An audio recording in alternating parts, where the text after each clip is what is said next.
미분양 추이를 보면은 일단 추이는 확실히 좀 바뀐 것 같아요. 그죠? 이게 슬라이드쇼. 네, 죄송합니다. 제가 파워포인트 좀 보면은 추이가 이렇게 돼 있습니다. 미분양 전국 이렇게. 그러니까 증가 추세가 확실히 맞죠. 예, 지금까지는 이렇게. 이게 1월까지만 나온 건가요? 아니요. 2월까지 들어가 있는데 여기 네. 글씨만 안 보인 거죠? 네, PPT로 만들다 보니까 빠진 거지 실제로 2월까지 자료예요. 네네네. 이렇게 좀 느는 모습입니다. 그러면 이때 2015년부터도 이렇게 느는 추세였는데 이때 지방이 좀 안 좋았나 봐요. 네, 그때 분위기가 상당히 안 좋았고요. 그래서 네. 지방에 계신 분들이 그때 2017년, 18년 요때 네네. 서울로 많이 올라오셨죠. 네네. 네. 지금도 보면은 오히려 이제 서울 및 수도권 같은 경우는 그냥 이렇습니다. 이렇게 좀 플랫한 상황인데 지방이 올라가고 있어요. 지금까지 작년 2021년까지만 해도 서울과 지방이 커플링 장세 네. 두 개가 같이 움직였거든요. 네. 둘 다 올라가는. 근데 아무래도 분위기가 지금까지 봤을 때 그냥 진짜 완전 요만큼 본 거지만 네. 서울 수도권은 눌려 있고 지방은 좀 고개를 든 상황이란 말이에요. 그 네. 원래 그 전에도 한번 그랬었고. 네. 그러니까 좀 올해부터는 지방이랑 서울 수도권이 좀 차별화가 있지 않을까 이런 생각도 들긴 드네요. 이거 봤을 때는. 그러니까 지방 자체가 그래서 네. 기본 기초 체력 자체가 아무래도 서울과 수도권에 비해서는 떨어진다라고 하는 부분이 바로 여기서 나타나는 거고요. 커플링 돼가지고 서울과 지방이 전부 다 같이 움직이는 그런 장이었을 때는 표시가 안 났었는데 네. 이게 지금 그동안 이제 규제 때문에 분위기가 한 5, 6개월 이상 되게 분위기가 안 좋았잖아요. 네네. 그 안 좋으니까 기초 체력이 떨어지는 지방의 일부 지역들이 분위기가 좋지 않아지는 그런 현상들이 나타나고 있는 거죠. 아, 지금 지방이랑 수도권 외곽 네. 이런 쪽이 조금 주의가 되고 오히려 네. 서울 안쪽은 여전히 수요가 있다. 네, 그럴 수밖에 없는 게 지금 다주택자 중과 완화를 아까 그 말씀을 하셨을 때 네. 중과 완화를 해주겠다라고 얘기했을 때 다주택자들은 일단 내가 보유하고 있는 것 중에 제일 좋은 거 네. 그러면 우리 서울과 지방 얘기를 하게 되면 서울이겠죠. 서울은 보유하고 지방은 던지고 또 지방 중에서도 네. 광역시는 보유하고 또는 이제 외곽은 던지고 네. 이런 식으로 생각을 할 거란 말이죠. 그렇죠. 그러니까 그런 현상들이 지금 나타나고 있는 상황에서 지방의 특수한 그 외곽 지역들 네. 그런 종에서 그동안의 분위기가 괜찮았기 때문에 나오는 분양 물량들이 미분양이 발생하는 거. 사실 지금 지방에서 아까 보셨던 것 중에서 네네. 경북 지역 미분양이 좀 있었는데 네네. 경북 지역 같은 경우에 지금 미분양이 늘어나는 곳은 포항하고 경주 지역이에요. 그러니까 네네.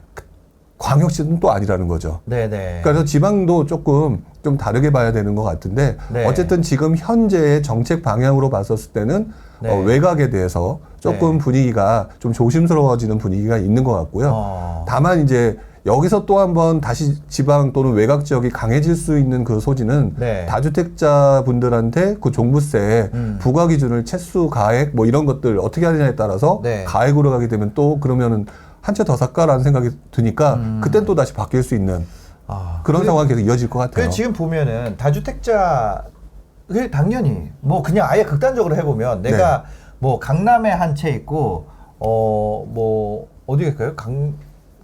또 안 좋은 예를 들라니까 이게 애매하네. 그러니까 다른 지역에 하나 있다고 하면 네. 두 개 중에 너 뭐 남길래 하면 당연히 강남을 남기겠죠. 그러겠죠. 네. 그렇기 때문에 지금 현재 상황이 양도세를 풀어주면 예, 강남이라고 하는 곳에 거다 재건축 호재 그러니까 그쪽 지역은 네. 좀 강해지는 모습인 거고 외곽 지역 같은 경우는 조금 물량이 늘어난다거나 또는 매물이 늘어나니까 거기는 움직임이 이렇게 아주 강해 보이거나 이러지는 않은 상황인 거죠. 지방이 또 안 올랐으면 모르겠는데 네. 안 올랐으면 오른 거 팔고 뭐 이렇게 하는 게 그런 논리가 성립이 될 텐데 사실 역대급 장세였거든요. 네. 작년이 전국 저 같은 경우 지방에 물린 아파트 되게 있었거든요. 네네. 그것도 다 수익 전환했어요. 뭐 그러니까 그런 진짜 역대급으로 와 세상에 이런 상황이었기 때문에 왜냐면 지방에 그동안 가지고 계셨던 분들 같은 경우는 수익이 뭐 보통은 뭐 2천만 원, 뭐 3천만 원 이래서 팔면 사실상 네. 거의 수익이 없는 그런 아파트였는데 네. 갑자기 그런 것들이 뭐 억대 수익으로 바뀌어 버린 거예요. 네. 근데 이거를 아마 지방 갖고 계신 분들 중에 그런 분들 많을 거예요. 특히 뭐 충청 지역이나 이런 데 갖고 계신 분들 같은 경우는 충청, 강원, 뭐 제주 이런 데 가지고 계셨던 분들 같은 경우는 이게 억대 수익으로 바뀌어 버리니까 이거 어떡하지? 와, 이거 그냥 전세 받으면서 나 평생 가야 되나? 이렇게 생각하고 있었는데 완화해 준다 그러니까 여기를 이제 정리를 그러니까 수익 확정시키고 조금 마음 편해 갔다가 네. 나중에 상황 보고 다시 한번 해보자. 뭐 이런 생각을 하실 그죠. 수 있는 거죠. 왜냐면 거의 한 7년 들고 있었거든요. 7년. 그러니까 이거 다음 사이클에 내가 팔려고 생각하면은 네, 더 오래 갈 수 있으니까. 그러면은 예를 들어서 한 앞으로 또 8년 뭐 7년 이렇게 나중에 한 번 이번에 못 팔면 다음번에 50살이야. 막 이런 느낌인 거잖아요. 네. 그러니까 제가 제 얘기가 아니라 제가라고 했네요. 제가 아니 그게 아니라 그러니까 이게 다주택자 이제 규제 완화를 하는 게 지방에 또 미분양도 안 그래도 늘고 있는데 좀 가속화할 수 있겠다 이런 생각도 드네요. 그렇죠. 그러니까 그런 부분이 있어서 네. 어쨌든 미분양. 근데 지금 그 부분을 어쨌든 신경을 써야 되는 것 같고요. 그렇다고 뭐 네네. 지방을 하지 마라, 뭐 해라 이런 얘기는 못 하겠지만 네네. 현재로서는 지방에서도 외곽 지역 네. 이런 것들 같은 경우는 일단 좀 정책의 분위기를 좀 봐가면서 해야 되는데 네. 어쨌든 가장 우리가 기본적인 신호라고 말하는 미분양들은 지방의 그 외곽이라고 말하는 일반 네. 중소도시급 네네. 중에서도 움직임이 나타나는 것 같다. 그거는 좀 신경 쓰고 보셔야 될 것 같아요. 중소도시 움직임, 중소도시 하시는 분들이 그거거든요. 약간 그래도 내가 임장 좀 다녔다 하시는 분들이 중소도시까지 지금 작년에 네. 핫했거든요. 그러니까 공격적으로 좀 많이 하셨잖아요. 그거보다도 사실 진짜 적극적으로 하시는 분들은 그거보다 더 작은 도시, 그러니까 네. 10만 단위의 도시까지도 네. 인구 기준으로요. 네. 예, 그런 데까지도 진출을 하신 분들이 많이 있는데 그런 분들이 이제 수익 실현을 하기 시작하면은 지방 같은 경우는 조금 충격이 있을 수도 있겠네요. 네, 그렇죠. 단기적으로. 그렇기 때문에 지금 네. 장에서는 무조건 들어가라고 말을 못 하는 게 정책 변화가 계속 이제 올해는 계속 나타날 거 아니에요. 네네. 그러면은 어느 순간에 흔히 말하는 타이밍이라는 게 중요한 건데 네네. 그 타이밍을 잡기가 상당히 어려울 수 있고 그러니까 아마 지금쯤 해서는 거기다가 또 미분양도 늘고 있는 상황이 있고 네네. 그러니까 이제부터는 조금 위험 신호가 그동안은 보이지 않았다면 어디선가 뭔가에 빨간 신호가 네. 움직일 수 있다. 그렇기 때문에 일단 좀 더 유의미하게 지켜봐야 된다. 또는 본인이 자시상 상황을 보고 난 다음에 네. 조금 더 길게 가는 건 좀 아닌 것 같아라고 하면은 뭐 정리를 하시거나 아니면은 뭐 보유를 하시거나 그거는 이제 네. 본인의 판단에서 결정을 하셔야 될 것 같아요. 세 번째는 이거 재건축 규제 완화. 요거 같은 경우는 사실 서울 수도권이나 뭐 이렇게 도시의 집적도가 높은 네. 밀집 지역 같은 경우는 이제 재건축이나 구도심을 다시 이제 활성화하는 네. 이런 거에 대한 얘기잖아요. 네. 그래서 서울도 뭐 그런 거의 일환으로 이제 재건축도 활성화도 하고 용적률도 풀어주고 이제 그 역세권 고밀 개발도 하고 요런 얘기잖아요. 네네. 그죠? 근데 이제 이게 안 되게 되면 네. 그럼 서울도 좀 어려운 거 아닌가 이런 생각이 들거든요. 그러니까 이거 하기 어렵다고 이제 그 아까 기사 제가 지웠나? 지웠나 보다. 예.